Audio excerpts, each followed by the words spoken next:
I really want to thank Robin for helping set this up, Jeffrey Gatz, obviously, for publishing our books.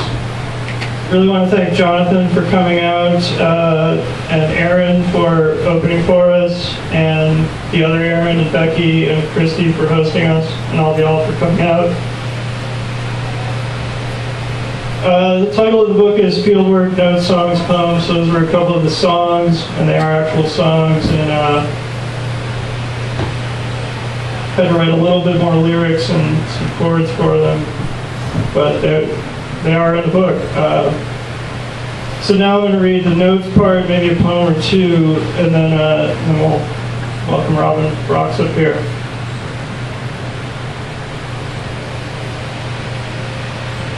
July 4th. Sometimes there's nothing else simple and basic enough to express what I'm feeling, and so I have to think in terms of hockey.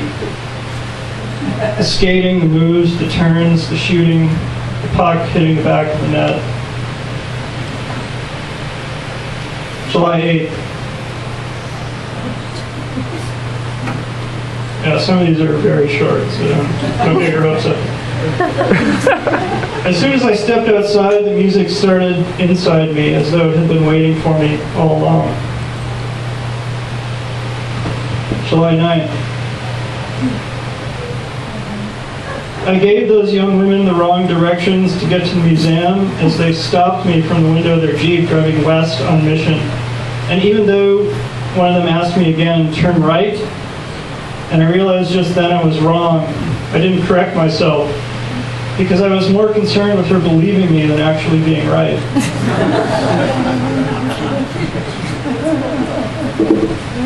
July 10th. The aging store turns out to be the packaging store. That's it, that's all there was. August 6th. After a bus zooms right past me, I have to wait over half an hour for the next one. When it finally arrives, a guy comes running out of the park, and I, with irrational resentment, think, he better not catch this bus after all the shit I had to go through. And I really take his appearance as a personal affront. But it turns out he's just running. August 7th. The man sitting next to me at the movies was breathing. I wanted to kill him. August 11th. 3 young women asked me to take their picture, but immediately decide against the spot they'd chosen as too cold and assume me along as they stroll to another place. Then they pose, the big, vivacious blonde taking the center.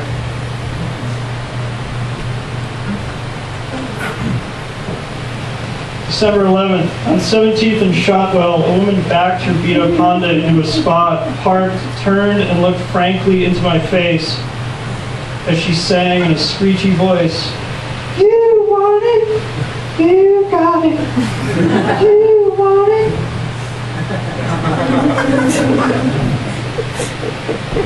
February 17th, the signal for the execution to commence, that is, for the doctor to administer the lethal injection in Huntsville, Texas, is the warden removing his glasses. Interesting, the Romanness of the gesture, also the fact of removing glasses, removing clarity, sight. May 1st. An old man in a classic bum suit and slouch hat sitting on the ledge outside the bank, legs and arms crossed at the same desultory angle, low around ankles and wrists. His wife, also in shabby attire, fixes the buttons on his vest, yanking at the lapels. He endures this serenely and takes advantage of her proximity to pull the lip of her purse open with his index finger and lean over, peeking inside. March 4th. There was a moment of absolute weightlessness before the bus moved. I hung there, frozen in the act of bending forward to remove my backpack before sitting down. Then the bus moved, and I was poured into the lap of a young woman who smiled faintly at my apology.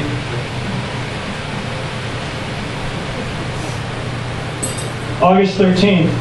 At the playground, 6 little kids playing tag. A kid named Bill is it. He dives bravely from ladder to slide to tag another boy who denies being touched. After sitting there despondent for a few minutes, "But I touched you!" While others run away and consolidate again on a different contraption, Bill finally picks himself up and continues the chase. Others elude him and gather on a wooden bridge, taunting him as Bill sulkily ignores them. Then he sneaks over and chases them again, but whenever he singles one out and is close to tagging him, the kid calls, "Time out!" And they both stop, Bill with an oddly adult look of consternation on his face. November 4th.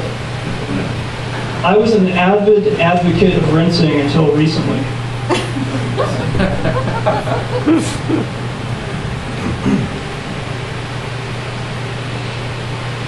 June 28th, the sonnet. Wings spread like the man slicking his hair over the water fountain in Buena Vista Park. The gulls soar out into the air above the pond, gently lapping, heavy breathing of a woman power walking, which suddenly stops as she passes. Jogger adjusting his pack, but how many of them want to be a river or even one of those buoys floating against the current? No, they want to be hamburgers, pickup trucks, Shimano gears, all these things we make now that don't last much longer than our brief breaths, pulling us that much closer to winds. March 26th. I was slow on the draw when it came to feelings. Wrapped up in my own thoughts, I didn't often sense the undertone of what someone was feeling for me, what they were really saying as we spoke. Didn't sense if a woman was saying she wanted me, if a man was saying he hated me. Didn't sense if I was being insulted or praised. Flirting I knew, but that was the most obvious and practiced subtext to any conversation. Sometimes the biggest emotions, hate, love, anger, could be the most subtle. October 14th. The astonishing shit of dogs. Rich, red-brown, often with undigested bits of food in it, beaded, sculptural, coming out in little balls or soft serve in one big bubbly lump, warm in my hand through the plastic bag.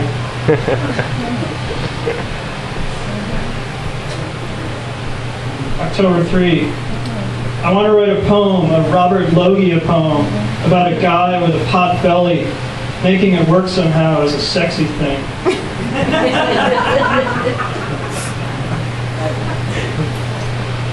October 6th. Don't fucking repeat back to me what I just said in different fucking words.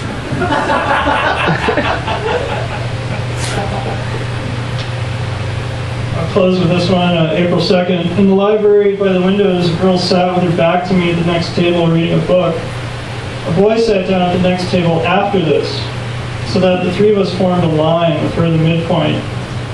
After a little while, a noise made the boy look up at the girl, and I, glancing up through her, through a part in her hair, so to speak, was caught in his gaze, being looked at as pure woman, with everything that might mean as a boy looking up at a girl, precisely to see himself seen by her. A look that totally displaced me, annihilated me.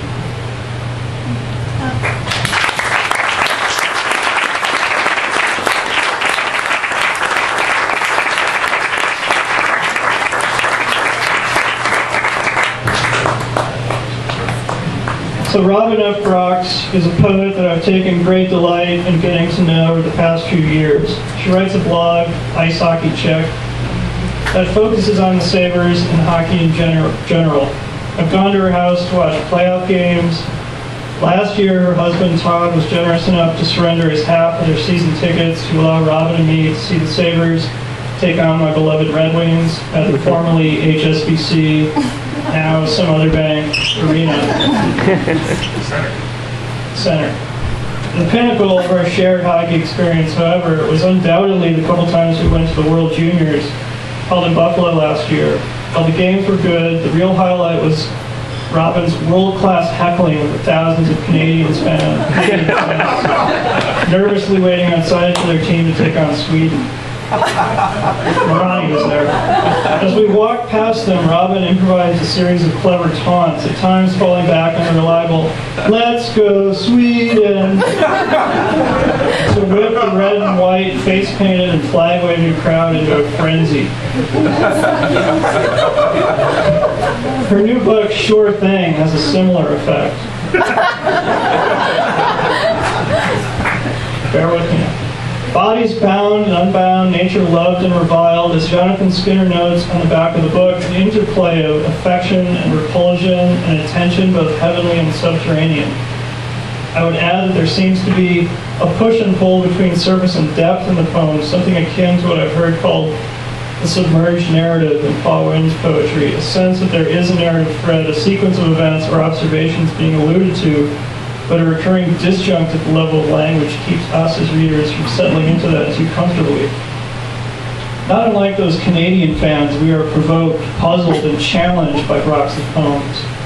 There's a careful attention to things mutating, fluid as fluid, a line I particularly admire in the poem, Any Paper Verse Awry, and an active and later lines such as, quote, Flying Lilac or Honeysuckle blown into smokestacks and out, where nature meets and mutates with industry.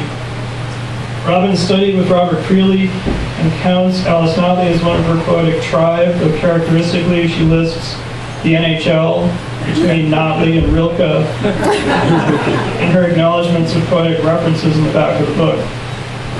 She runs a small press called Saucebox, works with kids in schools at Just Buffalo, and has been a valuable member of the Poets Theater Project from the outset. I feel lucky to count her as a friend and fellow poet during my time in Buffalo so far.